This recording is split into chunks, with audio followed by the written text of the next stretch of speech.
if that wasn't the case, for example, like if Pusha T didn't say anything about Drake recently, why? Why even go through this? Like, why even make a big deal about it? Like, you could just be like, you could just ignore it. Like, you've been ignoring it since 2018. Like, I don't understand. Last night, a track from Jack Harlow got leaked titled Have a Turn off of his upcoming Come Home the Kids Miss You album, which drops in May. And under normal circumstances, this may not be the most exciting or interesting thing to talk about, but the track features Drake, and Drake has some words, for some people. So let's talk about it. Before I get into Drake's verse, Jack Harlow does a solid job, and his verse is enjoyable through and through. I personally don't listen to him a whole lot, so whenever I do hear a verse from him, I'm pleasantly surprised, because if you don't listen to someone, your expectations are basically non-existent. With that said, this track also really reminds me of the track that The Game did with Kanye West titled Easy. You kind of forget that The Game is on that track because Kanye West just takes over, and that's essentially what happens with this track. Like, you forget that Jack Harlow's here because Drake has like a 1.5 minute long verse, and he just says a lot more. So Drake starts off, he's talking about these cold hearts and heated floors and how he didn't have any parental guidance. All he sees is divorce, and he's in therapy. And while in the waiting room, he sees he's just reading Forbes magazine, the rich people stuff, because rich people can afford therapy and to read Forbes. But he starts off his verse talking about how some of the things that he dealt with growing up may have affected him, and how it's still possibly affecting him. But that kind of quickly goes into him talking about his son and how forgiveness and like being able to forgive people in your past is a long road. And then he also says that, if I ever pass away, the crib's on his wheels like motorhome. So a will, but also wheels like motorhomes. If Drake were ever to pass away, he's leaving the house to his kid. Cool. I mean, that's probably the most relatable thing on here. Like, I feel like, well, not everyone, but that's a thing that's on a lot of people's wills. Like, you're going to give your home to your children. Anyways, that kind of quickly goes into how he's just rich and important now. I mean, later on, he even mentions that he's getting so rich that his music's not even relatable. Like, Drake's at the point where he's just too big. Like, how are you gonna, like, what is he gonna rap about that he can put, like, that other people can relate to? Like, he can only rap about things that rich people can relate to at this point. Kind of how Jay-Z and at times Nas, like, even Pusha T, we'll get to that. They all just kind of, they're rich. So it's like, how do you relate this and how do you make it engaging for the brokies like me?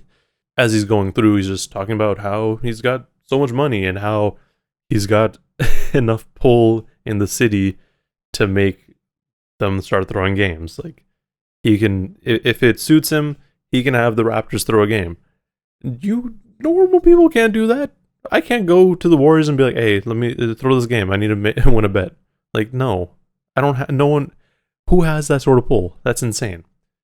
But he then goes on to mention how, continuing on with this money bit and how he's rich, he's got his realtor out there playing Monopoly, and how can he even address you when you don't own property? Like, yeah, I mean, aside, like, it just sounds really rude coming from Drake, but it's also like the rapper thing where, like, bro, you're just wasting your money. You're not even spending it where you need to spend it. Like, what are you even doing? But as he goes on, he's mentioning other rappers and how just the rap game is, I guess, whatever, because he says, y'all just dropping trash. You're littering. Like, whatever you put out is like mediocre. As we get through the rest of the verse, like about halfway through, I was going to say he switches tones, but no, he just kind of keeps the same flow and tone throughout it. But he goes and says this shit is getting ugly, and every situation is transactional, and everything they say is irrational, and every way they move in is promotional. And then everybody's acting irreplaceable. It's like they ain't disposable. My urge for revenge is uncontrollable. This is going to get into another thought, but first, he's like, addressing rappers, it sounds like you're, like rappers are doing things just for publicity, for promotion, which, to be fair, that's something that's always been in music and just pop culture in general. Like you're going to stir up some commotion to get attention. As he's going on, he's like, everyone's acting irreplaceable. It's like they're not disposable. Like, I don't know exactly who he's talking about there, but he's like, you think you're the shit, but you're just kind of full of it instead. And then, as I kind of alluded to, his line where he says, my urges for revenge are uncontrollable. What revenge? Maybe how Pusha T called him out, because following that line, he says, I gotta get him back for that.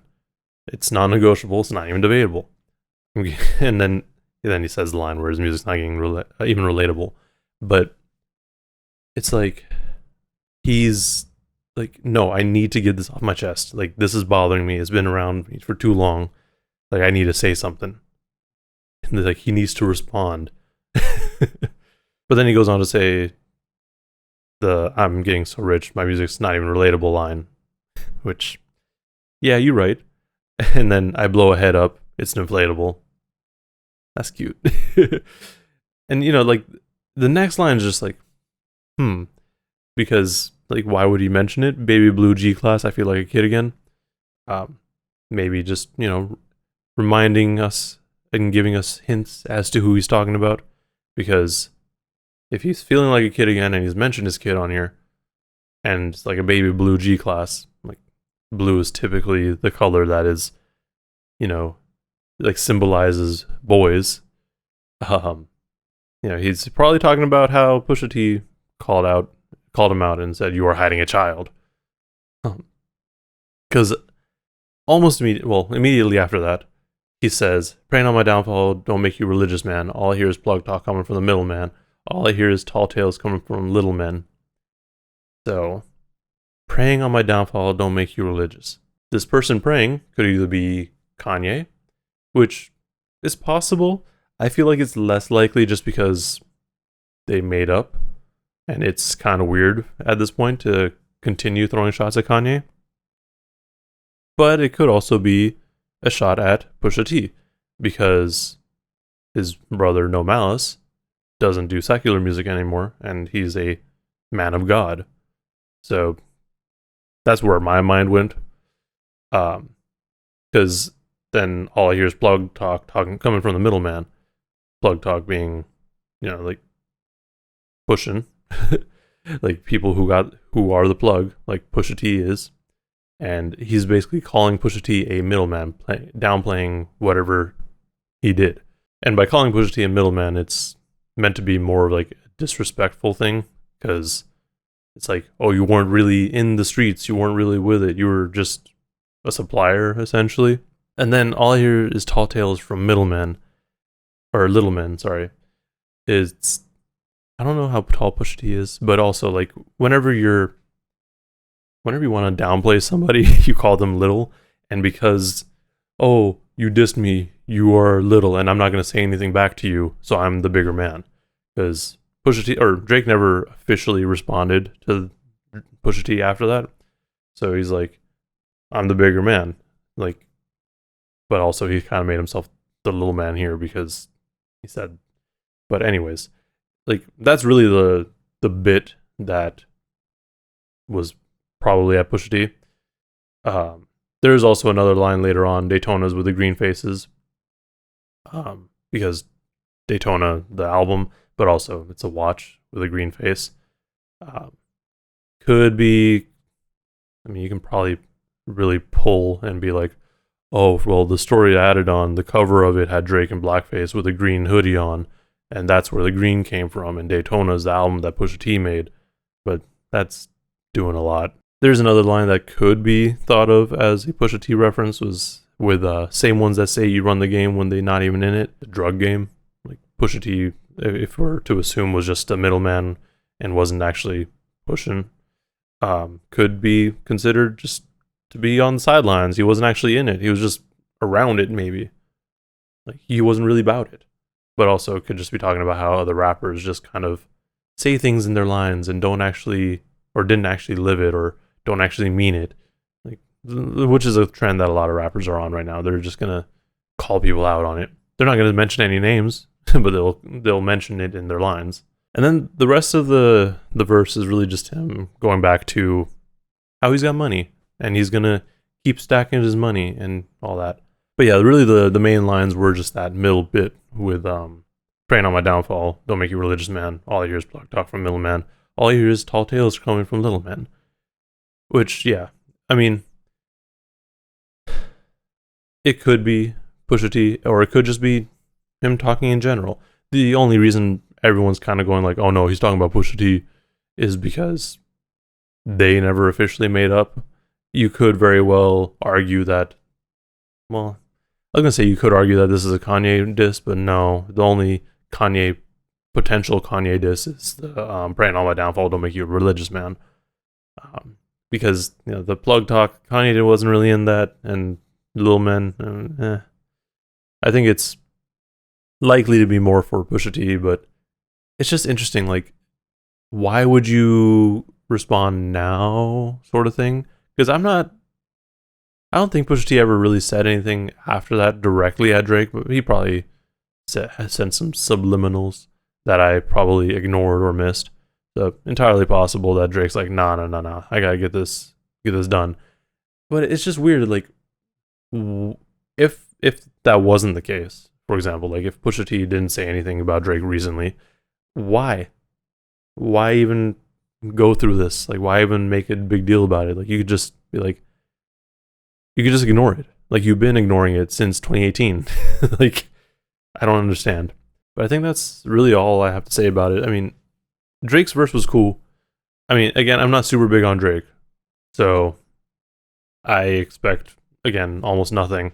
Or I expect a lot of things and just leave disappointed. But this Drake verse was cool. It's kind of the vibe that I like him on more, where he's just rapping and not trying to make a pop song. So it was cool to me.